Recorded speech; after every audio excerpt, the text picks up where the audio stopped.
Dark Souls é um jogo extremamente único. A atmosfera, a lore incrível e a gameplay que te faz morrer mais vezes do que você pode contar fazem esse jogo ser uma experiência inesquecível.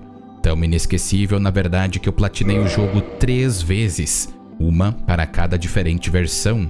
Na minha opinião, esse jogo é uma obra de arte e eu quero mostrar a vocês o quão bom esse jogo é, mas não só na gameplay, muitos aspectos que ficam às vezes implícitos a nós. E também, quem sabe, se você curtir, vá jogar o jogo.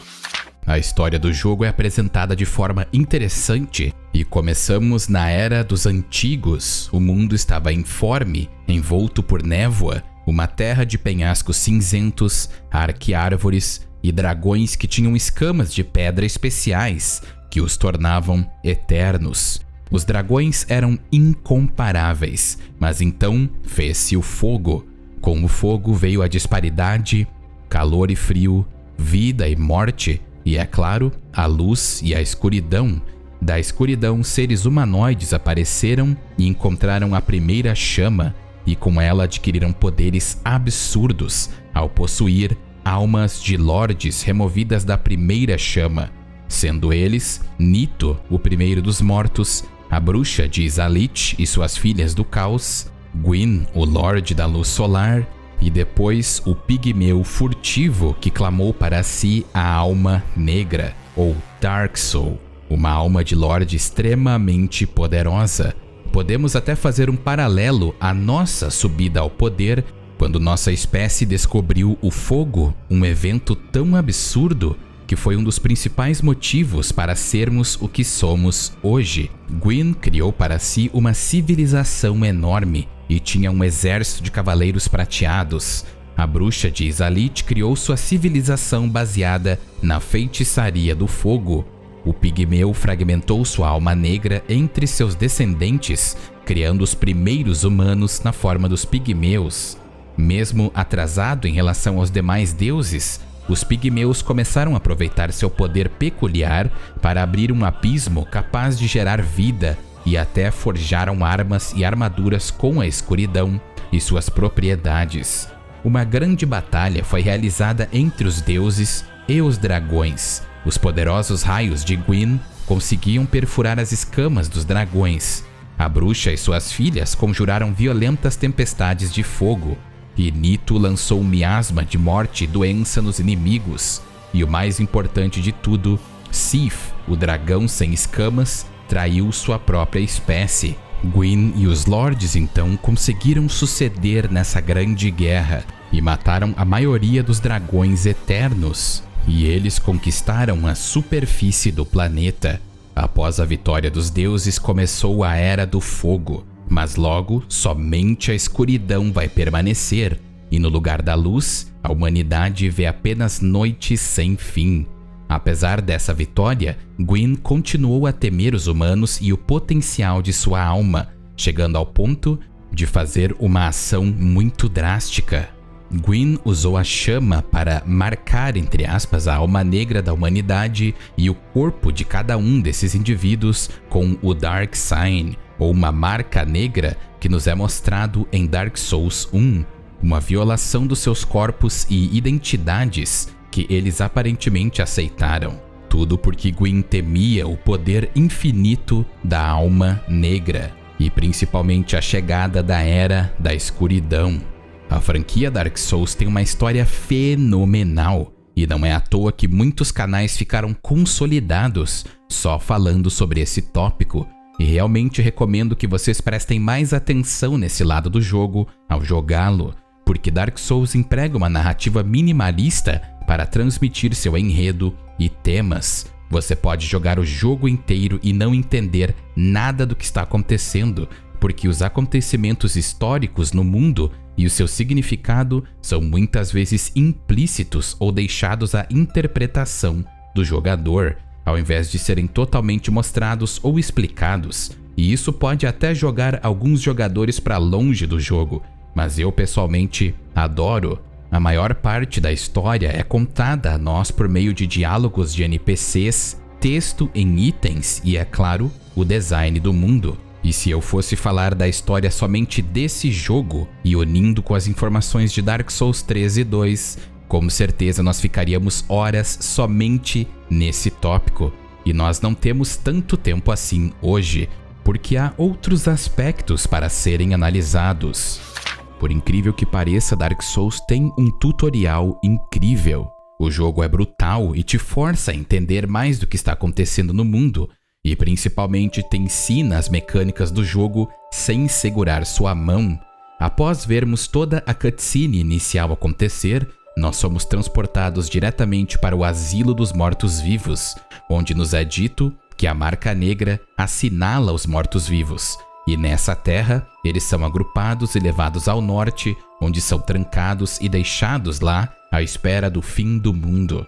Nós somos um deles, mas um fato interessante é que os humanos marcados pela Marca Negra acabam tendo sua alma negra herdada do pigmeu usada como combustível para continuar a existir, e isso leva os mortos-vivos a perderem lentamente a sanidade e se tornarem os tão famosos Hollows. Os Hollows são aqueles que têm sua força sugada deles, no caso, a força de vontade e a força para continuar com um propósito. E isso é um ponto narrativo e de gameplay muito importante, porque podemos restaurar nossa humanidade ou permanecer com uma aparência de morto-vivo, mas encontramos muitos infelizes Hollows durante essa jornada. Mas nós não somos qualquer um nessa jornada. Nós somos o morto-vivo escolhido e somos salvos por um NPC bem gente boa chamado Oscar, pois ele joga a chave da nossa cela e prontamente o jogo começa de verdade. Assim que saímos da cela, podemos ver o estado deplorável desses seres e até mesmo vemos um imenso demônio caminhando por ali. Mais pra frente, nós somos apresentados a uma das mecânicas mais importantes da franquia, as fogueiras. Elas são seu ponto de checkpoint, upgrade de personagem e alteração de magias, podendo até ser um ponto de upgrade e reparo de armas, se você comprar 2 itens específicos. Essas fogueiras estão espalhadas pelo mundo e podem ser aprimoradas quando você usa uma humanidade na fogueira para ficar em forma humana e depois fortalecer sua chama com outra humanidade. Quando descansamos em uma fogueira, somos totalmente curados.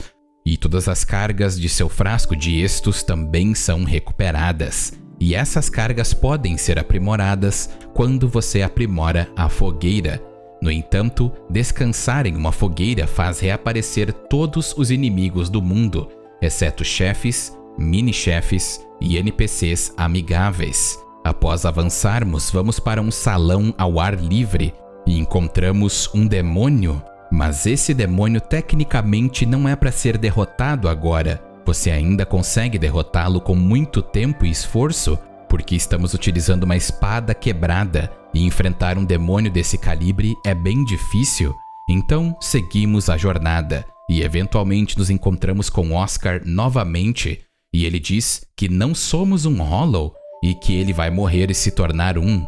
Ele falhou em sua missão, mas ele quer que continuemos a jornada e diz que na sua terra natal há um ditado que diz que os mortos-vivos são escolhidos e após o êxodo do Asilo dos Mortos-Vivos, peregrinar rumo à terra dos lordes ancestrais quando soares o sino do despertar, o destino dos mortos-vivos descobrirás. E ele te dá o já mencionado frasco de estus, uma substância que é teorizada de ser literalmente o calor ou fogo das fogueiras em uma garrafa. Outra mecânica fundamental para a franquia é basicamente como você recupera sua vida, e esse frasco pode ser melhorado durante o jogo para recuperar mais HP. Oscar então acaba com sua própria vida. Após derrotarmos o demônio, nós seguimos adiante e somos transportados por um corvo para Lordran, a terra dos deuses ancestrais. E então chegamos no icônico Santuário do Elo do Fogo e podemos usar a fogueira para melhorar nossos atributos. E a partir de agora, o jogo não te mostra para onde ir, a não ser que você fale com os NPCs, como o guerreiro sentado na pedra, e ele que vai te dizer o objetivo de ativar não só um, mas 2 sinos. Um deles se encontra na Paróquia dos Mortos-Vivos e a outra na Cidade das Moléstias. E ele ainda te informa algumas coisas como a restauração da humanidade. E a partir dessas pistas você está livre para explorar um mundo onde até mesmo o próprio tempo é distorcido. Uma introdução muito boa que te prepara para o mundo sem piedade que você vai ter que enfrentar de cara. O combate no jogo é até bem básico, ele é menos veloz do que os outros jogos que vimos na franquia e até outros Souls-like, porque é claro, ele é bem antigo. Eu sinto que Dark Souls é um jogo que te incentiva realmente a entender o moveset do inimigo. É claro que os outros também seguem esse princípio, mas esse jogo te diz para não ser tão agressivo inicialmente e pensar bem no que fazer, porque até mesmo usar o Estus te faz ficar parado e vulnerável. Se fôssemos comparar esse jogo com um jogo de luta, então o básico dele é o Whiff Punish, ou punir ataques que erram, ao contrário da agressão pura, como por exemplo em Dark Souls 3. E se você está acostumado com a loucura e fúria desse jogo, ou outros como Bloodborne e Elden Ring, você pode não gostar do flow do combate aqui, mas o combate está longe de ser ruim, porque ele foi o precursor para os outros, sem contar Demon's Souls, é claro. O combate é satisfatório, estratégico e principalmente viciante, porém, algumas batalhas contra chefes claramente estão relativamente datadas, tanto pela câmera ou algum aspecto da jogabilidade ou design que acaba deixando a batalha inconsistente, mas vamos explorar isso posteriormente. Tudo o que você faz nesse jogo, com exceção de caminhar, gasta o medidor, e você precisa manejar isso para que não seja pego desprevenido. A esquiva te dá certos frames de invencibilidade, e é um dos fundamentos desse jogo, e você pode até dar um pequeno upgrade nessa mecânica ao conseguir o anel negro de veios de madeira, que te faz rolar como um ninja. Você pode até sacanear o seu inimigo ao se mover para trás e então realizar um backstabbing e causar danos massivos. Outra mecânica importante, mas que é opcional, é o parrying, ou aparar. Com o escudo você pode realizar uma mecânica de bloqueio e contra-ataque quando o inimigo te ataca, mas tem que ser em um tempo muito específico e precisa de um pouco de treino. Mas quando você domina essa mecânica, o jogo se torna seu playground. A beleza de Dark Souls é que não é necessário usar uma armadura pesada ou uma espada de 2 km para derrotar chefes abissais. É claro, você pode fazer isso, mas você também pode fazer a mesma coisa com espadas médias, foices, rapieiras e até uma faquinha de cortar pão, o que te dá uma liberdade incrível.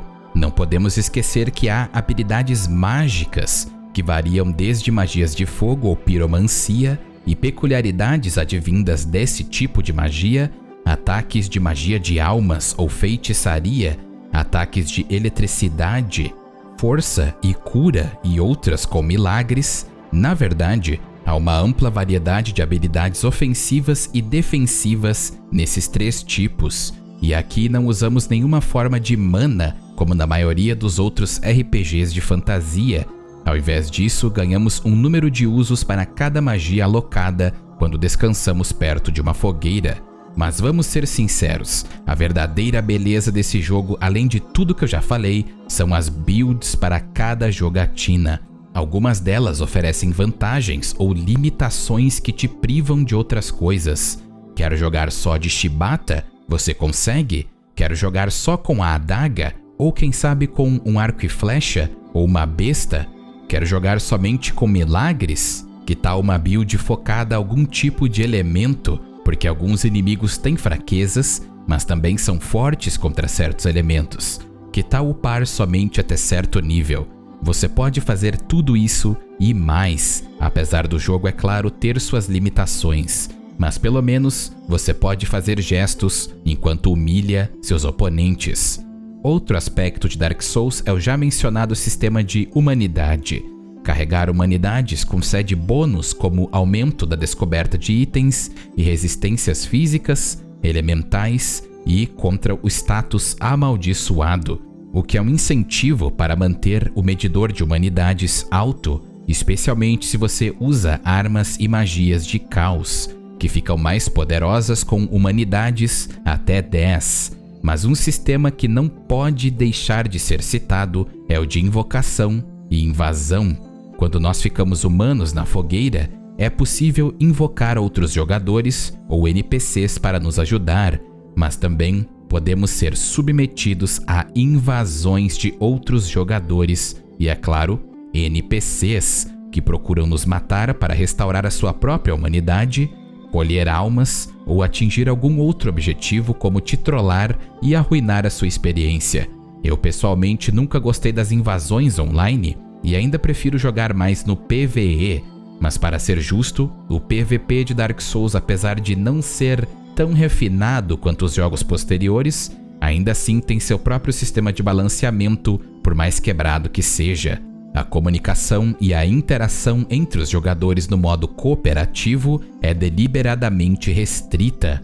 Fora alguns gestos, a única comunicação que os jogadores têm entre si vem por meio da Soapstone laranja, que permitem aos jogadores escrever frases pré-definidas que outros podem ler na mesma área.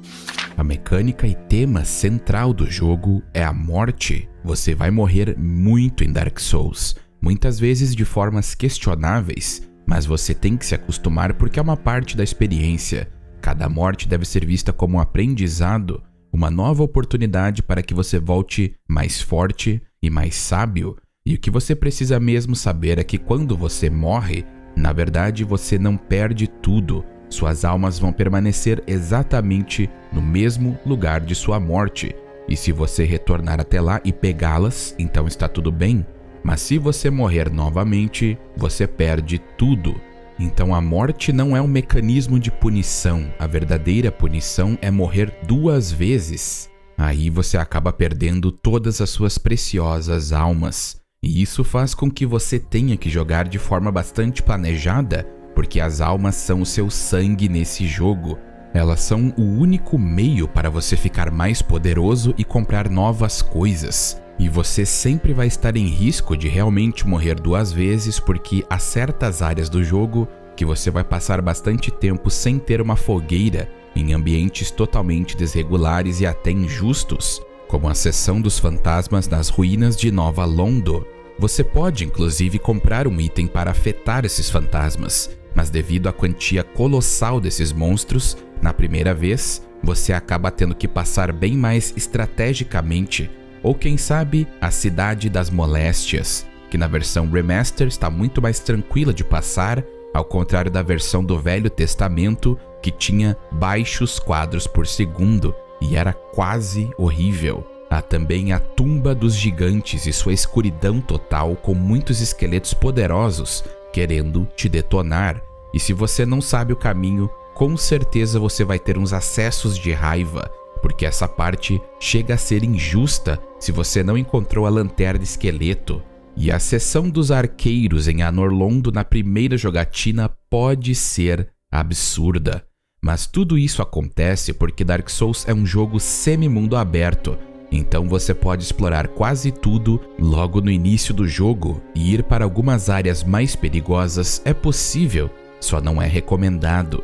Uma coisa que Dark Souls faz que eu considero interessante é que nenhum NPC é essencial.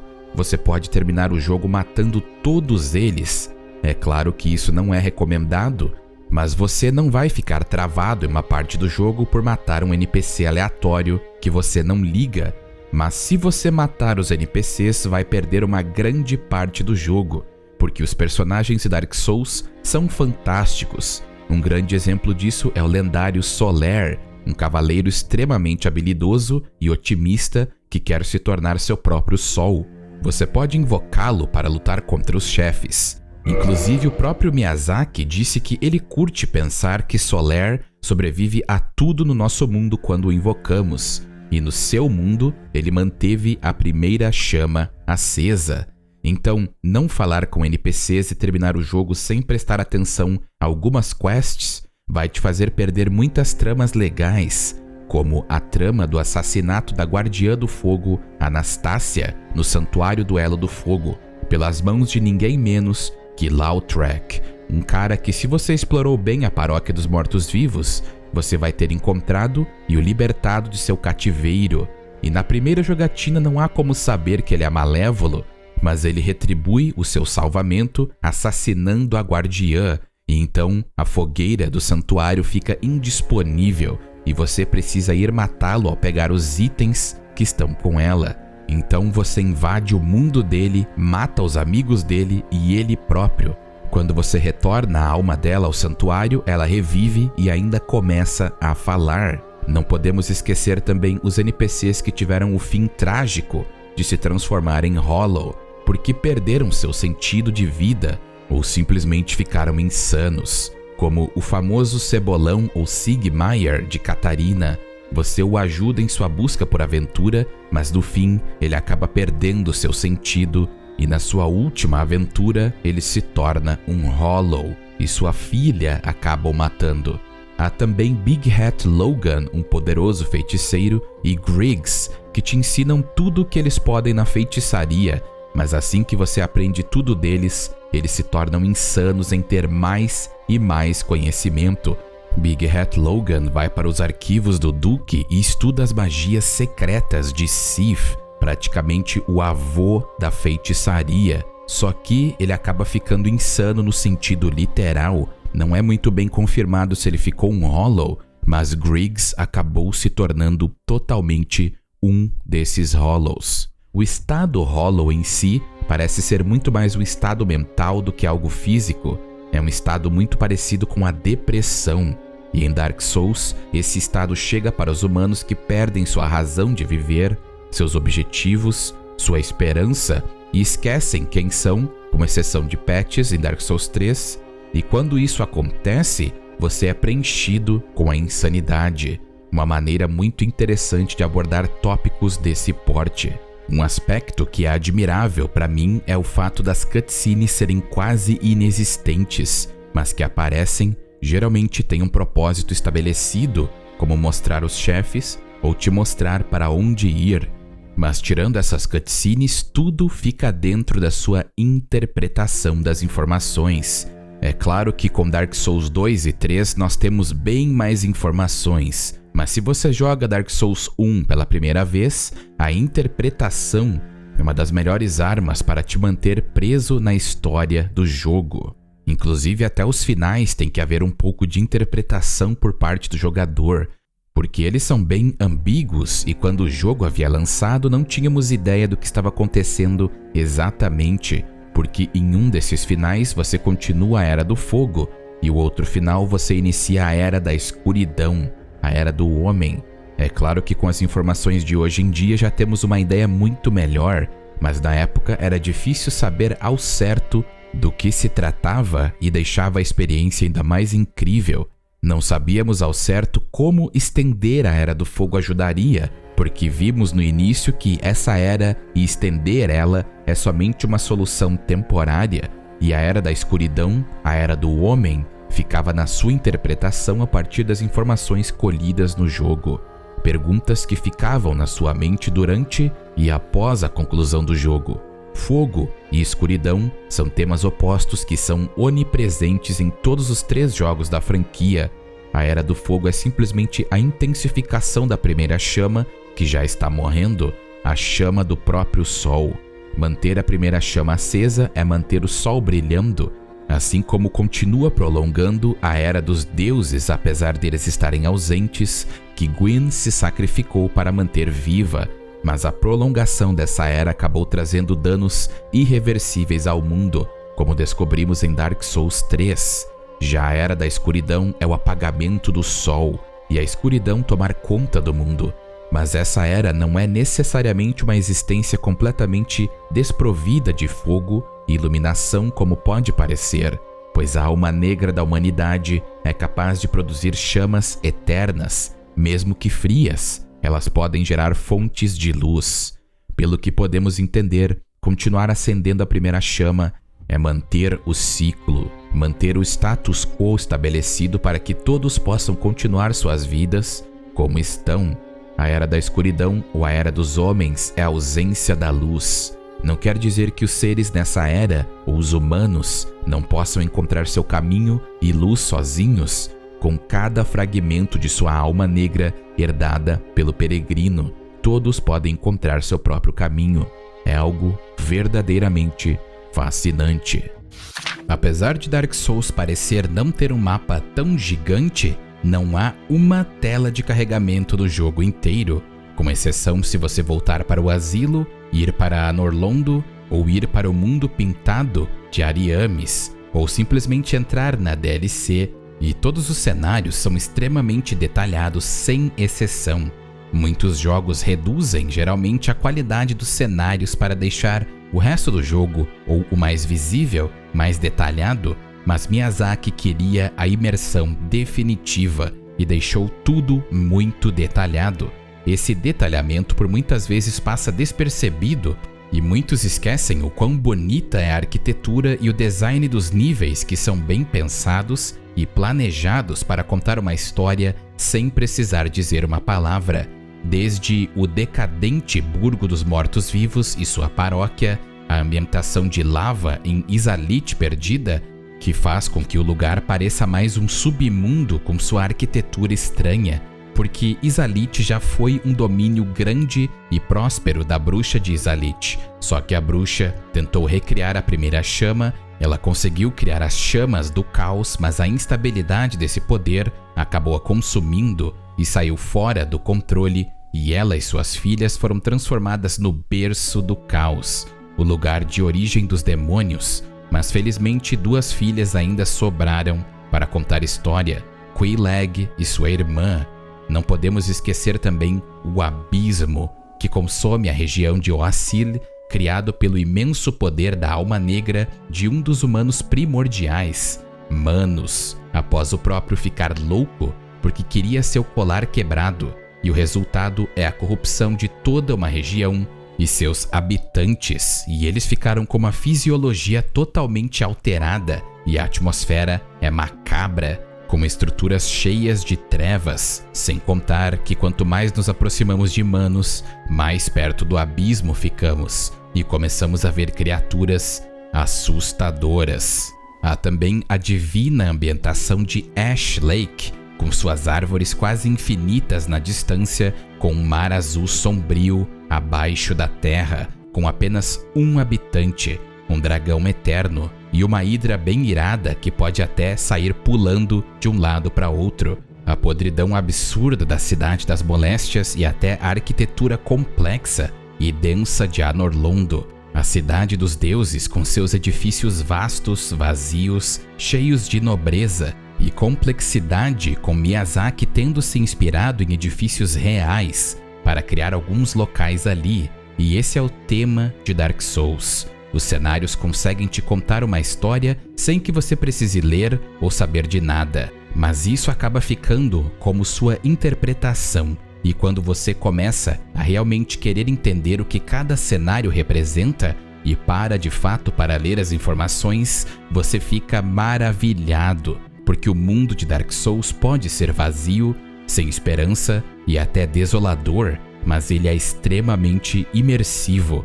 Durante todo o jogo, nós só ouvimos o som dos nossos próprios passos. O som metálico das nossas armaduras ressoam no ambiente, o som das nossas armas acertando os inimigos ou as paredes, o som dos inimigos reagindo aos nossos golpes e alguns sons ambientes. Isso tudo mostra que você está completamente sozinho nesse mundo sombrio que não dá a mínima para você, e isso é fantástico.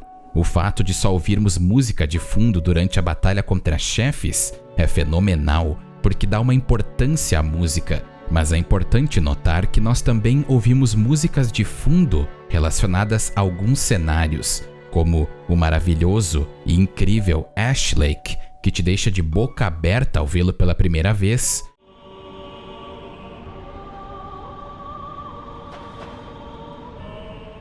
O caloroso Santuário do Elo do Fogo, que te faz sentir bem-vindo dentro desse mundo avassalador.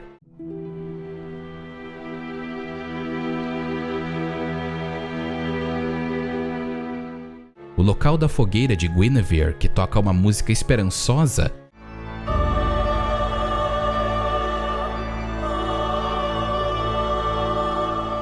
e na fogueira das Filhas do Caos, que toca uma música triste e depressiva.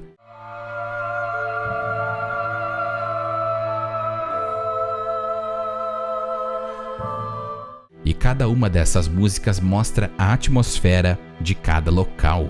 O jogo consegue ser expansivo o suficiente para que você consiga desbloquear caminhos e compreender rapidamente como muitas localizações no jogo se ligam ao Nexus, que é o Santuário do Elo de Fogo, ou diretamente ou através de uma área em comum, como o Vale dos Draconetes, o Burgo dos Mortos-Vivos, as ruínas de Nova Londo, a Cidade das Moléstias, a Paróquia dos Mortos-Vivos, as Catacumbas, o Asilo dos Mortos-Vivos, e é realmente fascinante como o design dos níveis foram realmente pensados e realizados para que você se sinta como se suas ações e descobertas realmente importam e como o mundo é verdadeiramente conectado.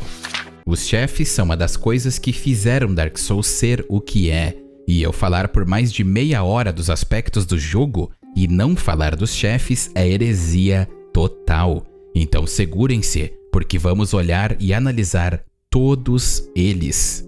Começando com uma luta que eu considero como uma demonstração da clara limitação do jogo em certos aspectos, como a câmera em ambientes muito fechados, que é a luta contra o demônio touro. Sim, você pode pegar a resina de pinho dourada e saltar em cima dele e aniquilá-lo em segundos depois, mas muitos jogadores iniciantes não vão saber disso e vão tentar enfrentá-lo na moral, e vão se deparar com um sistema de câmera ruim em um ambiente assim, e você vai ter que ficar próximo às pernas dele, e isso pode ser um pouco desorientador, porque às vezes você vai ser acertado e nem vai perceber direito. Outra luta que eu chamo da armadilha para iniciantes é a luta contra o Capra Demon. Na primeira vez é praticamente impossível saber que para derrotá-lo rápido, você precisa subir em uma pequena área e acertá-lo de cima, especialmente que logo quando você entra, tem 2 cachorros irritantes que vão te incomodar e te dar bastante danos dependendo da sua build e se você usa um escudo. Sem contar que chegar no Capra Demon é até mais difícil do que lutar contra o próprio chefe. E essa luta é bem mediana. Os cachorros são sinceramente a maior ameaça aqui, e o Capra Demon posteriormente se torna até um inimigo comum, o que me faz pensar que essa luta é bem irrelevante. A Borboleta da Luz Lunar é um chefe que funciona em conceito, mas na prática é um tédio. Mas não me levem a mal. Ela é muito fácil se você tem uma noção de desviar, mas jogadores iniciantes podem ter problema por não ter muitos frascos de estus, e os ataques mágicos dela ultrapassam a defesa física, e ela também tem bastante vida pro início do jogo. Se você tem bombas à disposição ou utiliza magia, a batalha fica patética, mas para nós que usamos ataque corpo a corpo, o jeito é esperar ela descer, atacá-la e ela vai subir, e desvie dos golpes e repita o processo. Eu sinceramente não gosto muito dessa luta, e o fato dela se tornar um inimigo comum, entre aspas, posteriormente, deixa essa batalha novamente redundante. Mas para mim, a batalha mais inútil do jogo é contra Pinwheel, ou Catavento. Apesar dele ter a barra de vida de um chefe, nem podemos considerá-lo como um. Ele é tão fácil que até em níveis iniciais você consegue derrotá-lo facilmente. A única coisa boa dessa luta é que você consegue o rito de acendimento, que permite que você melhore sua fogueira para que possa usar até 20 estus. A verdade é que chegar até o Pinwheel é a parte difícil, por causa dos malditos inimigos que são rodas caveiras, que claramente foram inspiradas em Berserk. O Berço do Caos é outro chefe que teve um conceito muito interessante. Eu gosto bastante da atmosfera e a lore por trás dessa luta, porque esse monstro é a bruxa de Izalith que acabou se corrompendo nessa aberração que vemos, e é claro junto com suas 2 filhas, mas na prática ficou um porre. porque é até difícil classificá-lo como um chefe. Eu vejo mais como uma batalha semi-plataforma, onde você só precisa rasgar 2 raízes conectadas, e cada raiz acertada faz com que o chefe libere mais ataques que ele começa a usar. Assim que você acerta uma raiz, meu amigo, se prepare para ser varrido para fora da existência, porque as mãos desse chefe se tornam literais vassouras. E o pior de tudo é que assim que você acerta as 2 raízes, você ainda precisa pular na frente dela para cair em uma raiz. E fazer isso é mais fácil dito do que feito. A melhor parte é que o jogo meio que salva seu progresso se você acaba morrendo durante um desses 3 passos. Mas conseguir pular na raiz depois de morrer é um porre. E o pior de tudo é que a verdadeira forma da bruxa está dentro da árvore e você a mata com um golpe. Com certeza essa foi uma daquelas batalhas experimentais da From Software que pra mim não colou muito. Descarga incessante ou Ceaseless Discharge. Ele é um chefe com design e atmosfera excelente, mas ele tem o potencial para ser muito chato ou muito fácil. A luta começa quando pegamos um traje e então ele entra em modo agressivo.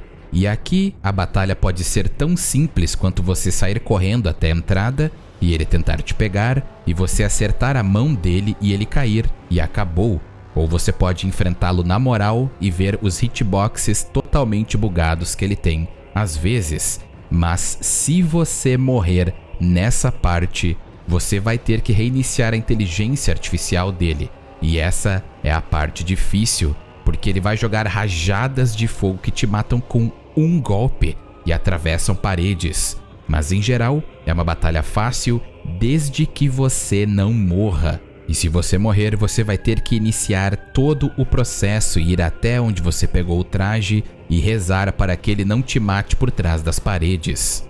O demônio Centopeia. Ele foi o resultado do anel mágico de descarga incessante ter caído em um local e o demônio então brotou de lá. A batalha contra esse chefe, assim como o descarga incessante, tem o potencial para ser um pesadelo, porque claramente essa batalha não foi bem pensada, ou ela é tão fácil que você nem vai se lembrar dela no final.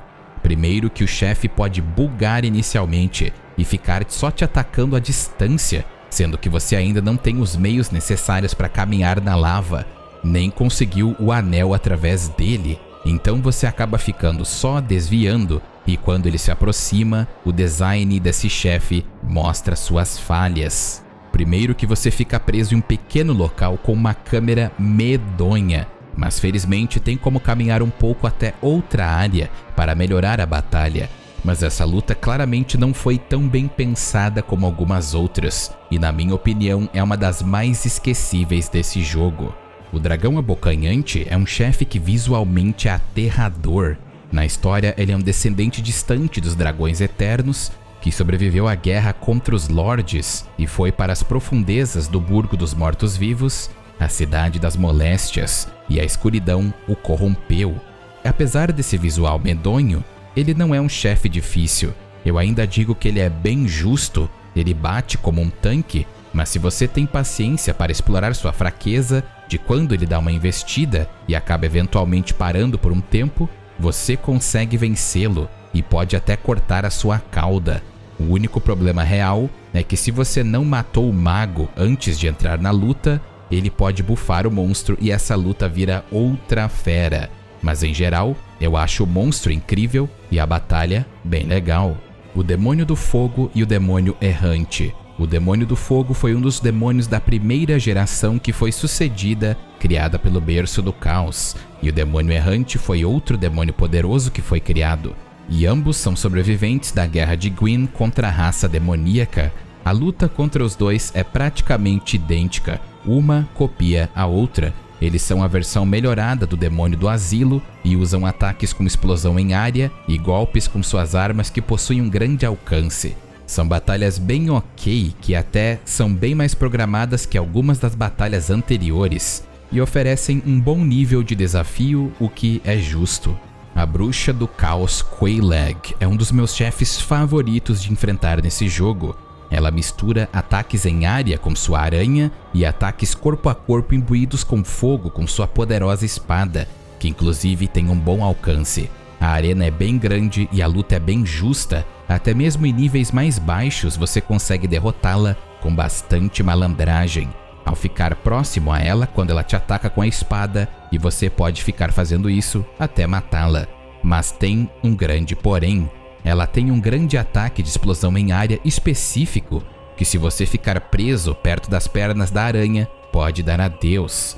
Tirando o design bem japonês de Quelaag, a sua lore é bem interessante. Ela era uma das filhas da bruxa de Izalith, enquanto suas duas outras irmãs se uniram ao berço do caos. Ela e sua irmã remanescente se tornaram aranhas meio demoníacas e manteram sua sanidade. As duas irmãs então começaram a criar insetos demoníacos para aumentar o exército. As pessoas na Cidade das Moléstias veneram as duas bruxas, e em geral essa luta é muito divertida e uma das melhores do jogo na minha opinião. O Golem de Ferro, o grande guardião da Cidade dos Deuses. Ele é um chefe 8 ou 80 para muitos. Apesar de ser o guardião de Anor Londo, ele é tão temível assim durante a sua batalha? Com certeza que não. Ele pode ser sim um problema com seu agarrão e alguns ataques poderosos, mas se você permanecer embaixo das pernas dele e não for muito ganancioso e desviar dos seus pisãos, não há muito segredo. Mas se quiser, faça como eu, só o faça cair da torre. Ornstein, o matador de dragões, e Smaug, o executor real. E Smaug inclusive quase foi um cavaleiro de Gwyn, mas devido ao seu gosto pela brutalidade da execução e o fato dele literalmente moer ossos para absorvê-los em sua pele, ele acabou sendo recusado. Esses dois formam um par que tem uma das batalhas mais incríveis do jogo.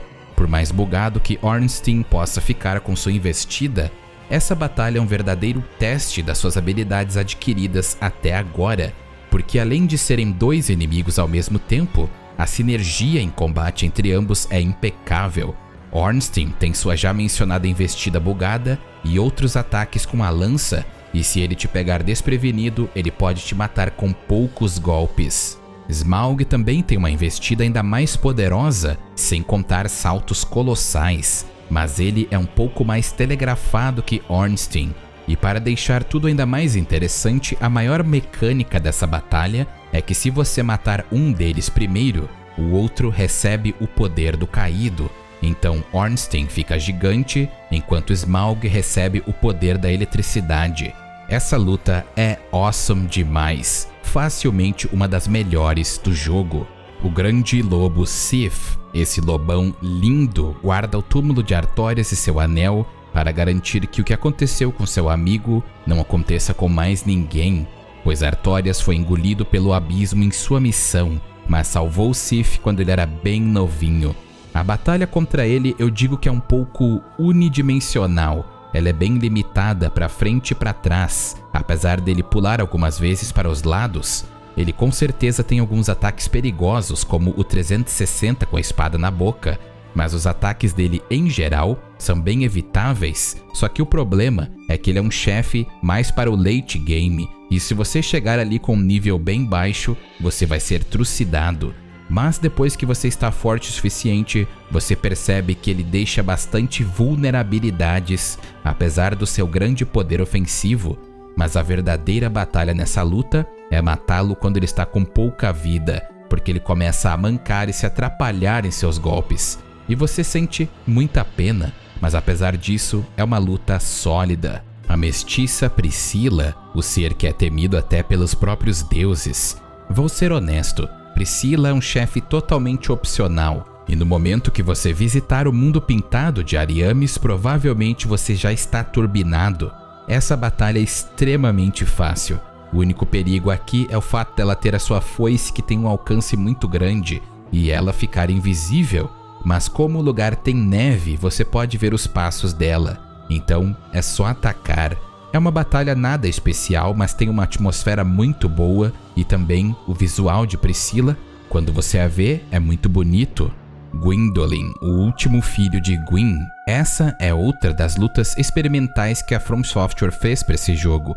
e eu devo dizer que gosto bastante dela. Ela tem uma atmosfera bem única e uma ambientação que parece um sonho, porque nós somos colocados em um corredor infinito, onde Gwyndolin se teleporta e mostra sua imensa proeza mágica ao nos atacar com projéteis de magia que se dispersam ou uma imensa rajada mágica. Ele também pode utilizar um arco com flechas imbuídas com magia para tentar te acertar.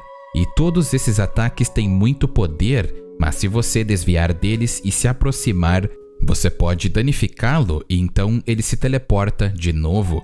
É uma luta relativamente fácil, mas que, na minha opinião, só pela atmosfera e ambientação, valem muito a pena experienciar, porque você precisa conseguir um anel nas catacumbas para conseguir lutar contra Gwyndolin para início de conversa. O grande Lorde dos Mortos Nito. Essa é outra luta com aspectos experimentais, que na verdade já tinham sido introduzidos anteriormente nas catacumbas, que é os esqueletos que continuam revivendo perpetuamente até você destruir o Conjurador.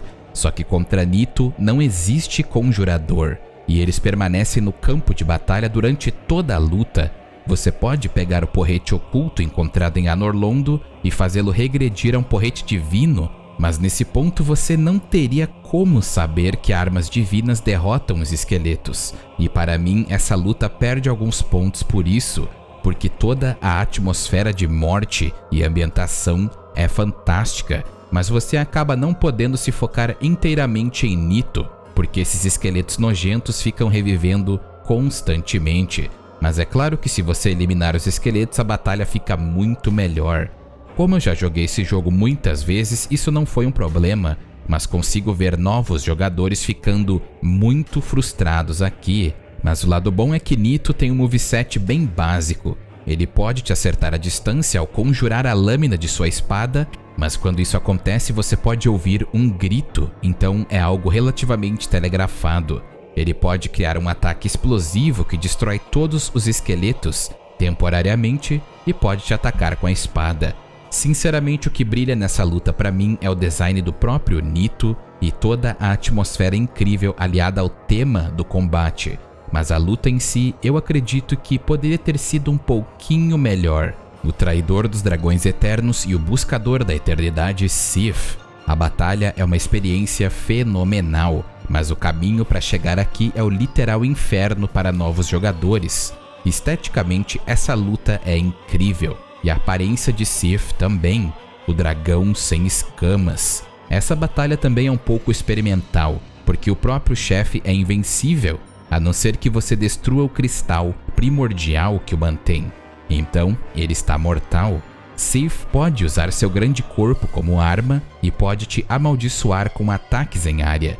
Não tem muito o que dizer sobre essa luta, a não ser dizer que eu gosto bastante. Eu entendo que muitos podem ter problemas com a mecânica de amaldiçoar, mas é bem fácil de entender a manha para derrotá-lo. Os 4 Reis. A batalha contra esses seres é uma contradição total ao que nós fomos condicionados a acreditar, porque o jogo te faz pensar que ir com mais calma e tentar ler seus inimigos é a melhor forma de derrotá-los, mas aqui temos um tempo para derrotar cada rei que aparece. Senão, mais e mais vão spawnar, tornando a batalha inviável.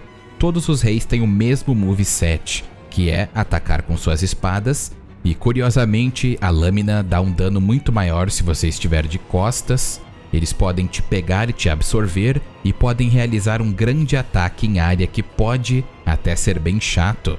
Eu adoro que essa luta ocorre no abismo, e para chegarmos ali temos que pular na grande escuridão. E lutamos em um lugar que parece uma infinidade de escuridão. A atmosfera é maneira demais, mas a luta com certeza é uma das mais difíceis do jogo, especialmente para novos jogadores. Agora vamos falar sobre a DLC, que na minha opinião tem os melhores chefes. E o primeiro é o Guardião do Santuário. Esse chefe não é difícil nem nada do tipo, mas ele tem uma aparência muito única, com ferrão de escorpião como cauda, que pode te envenenar. Ele tem ataques que normalmente você não vê nos chefes base, e é uma boa introdução para o tipo de chefes que vamos enfrentar nessa DLC, e ele até mesmo pode lançar projéteis e voar. Eu sou um cara que gosta muito de lutas na velha guarda, espada contra espada. Artorias nem parece que é um chefe de Dark Souls 1, e com certeza essa luta foi usada como um padrão para os chefes dos jogos futuros. Ele é bem agressivo e não tem nenhum truque por trás dos seus ataques. É simplesmente a força e a habilidade bruta. Ele pode usar ataques de escuridão contra você, e se você quiser enfrentá-lo a todo vapor, deixe que ele entre em seu estado Super Artorias, onde ele carrega seu poder. Não tenho o que dizer dessa luta a não ser que ela é incrível, e seu estilo de luta me lembra muito Guts utilizando a Berserker Armor. Artorias utiliza de tudo: pulos, investidas, velocidade, golpes giratórios. É uma luta extremamente divertida e bem construída. Você realmente se sente lutando contra um espadachim lendário. E mesmo que ele esteja corrompido pelo abismo, ele ainda assim tem as habilidades incomparáveis. Manos, o pai do abismo, o ser que derrotou Artorias. A batalha contra ele também é fenomenal. É um X1 justo, agressivo, que te força a jogar de forma inteligente, porque ele tem muitos ataques poderosos, como uma sequência de golpes que pode te derrubar facilmente, sem contar suas magias poderosíssimas. A atmosfera dessa luta é imaculada, porque estamos dentro do abismo lutando com o pai desse lugar. Manos é monstruoso e seus ataques são violentos, poderosos, e você tem que reagir de forma adequada, pensando bem no que fazer, porque ele tem contra-ataques que podem devastar sua experiência. Essa batalha é a personificação da maestria do combate em Dark Souls, assim como a luta contra Artorias. Você precisa até ter um pouco de paciência e não só spamar, e em geral eu considero até a batalha muito difícil, e o caminho para ir até ele é um dos mais medonhos do jogo, no quesito de ambientação. Calamite, o dragão negro que nem Anor Londo ousava provocar. A luta contra Calamite é simplesmente divina. Ele tem um tema divino e um dos meus favoritos do jogo. E foram poucas as lutas que me deixaram tão apreensivo quanto essa nesse jogo. Calamite é extremamente letal, mas não é um ponto roubado ou injusto. Ele só tem um arsenal bem variado para combater você, como investidas que acertam 2 vezes, um fogo sombrio que tira metade da sua vida, e ele ainda pode voar fazendo isso. Seus golpes físicos são pedradas, e ele ainda tem um ataque especial que pode te deixar calamitado, por assim dizer, e você recebe o dobro do dano. Ele é um daqueles chefes que quando você morre, você volta e vai se sentir mais confiante e mais proficiente, porque a luta é bem tensa, divertida, difícil e principalmente recompensadora. E por fim temos ninguém menos que o próprio Lorde do Sol, Gwyn, ou o que sobrou do seu Hollow. Muitos podem criticar essa batalha final por não ser nada épica ou grandiosa, mas eu prefiro ela como é, uma batalha isolada para ver se o escolhido realmente é tudo isso, porque o futuro, entre aspas, depende dele. Eu vou ser sincero, em termos de puro X1, eu prefiro a batalha contra Artorias, mas a batalha contra Gwyn é sólida. O tema da batalha é melancólico, triste, icônico e mostra que a batalha até aqui foi árdua, mas agora vai ser mais ainda. Gwyn é extremamente agressivo, ele sequer vai deixar você usar um Estus, a não ser que você bugue a animação da investida ou dos golpes dele com um pilar. Ele pode te agarrar e em geral ele é um tanque de guerra te acertando. Você pode aparar seus golpes para deixar a luta patética, mas eu não recomendo fazer isso. Recomendo que vocês fiquem imersos na atmosfera e lutem de igual para igual contra esse grande ser. E morra, aprenda e principalmente tente se divertir, porque apesar dessa batalha ser osso duro de roer, saiba que a recompensa de derrotar alguém tão poderoso é maior ainda. O que Miyazaki conseguiu com Dark Souls não é nada menos que fenomenal. Dark Souls é uma obra de arte sem mais nem menos, especialmente para sua época. A From Software conseguiu pegar um raio com as mãos sem se ferir.